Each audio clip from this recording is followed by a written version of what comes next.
بے خوفی ہماری سمجھ سے بالا تر ہے۔ بے خوفی اللہ سے خوف نہ کھانا، یعنی کہ اس کے نافرمانی سے نہ ڈرنا۔ بے خوفی ہماری سمجھ سے بالا تر ہے، اسی لیے نافرمانی ہماری زیادہ تر ہے۔ ہم اللہ سے نہیں لوگوں سے ڈرتے ہیں، اسی لیے ہم دشمن کے ہاتھوں مرتے ہیں۔ ہم اللہ سے نہیں لوگوں سے ڈرتے ہیں، اسی لیے ہم دشمن کے ہاتھوں مرتے ہیں۔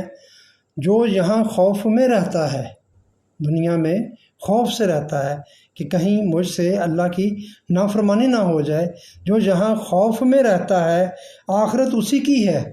قرآن یہ کہتا ہے، آتش خوف سے ایمان کا پھل پکتا ہے۔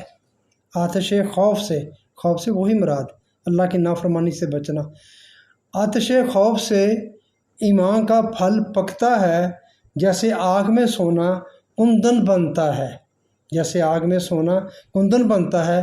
خوف خدا جب جسم پہ طاری ہوتا ہے، خوف خدا جب جسم پہ طاری ہوتا ہے، گناہ کرنا پھر باری ہو جاتا ہے۔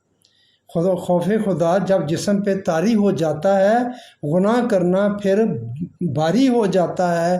آب خوف سے گر ایمان کی آبیاری ہے۔ آب خوف سے گر ایمان کی آبیاری ہے۔ کھیتی منیر پھر بار آور تمہاری ہے۔ کھیتی منیر پھر بار آور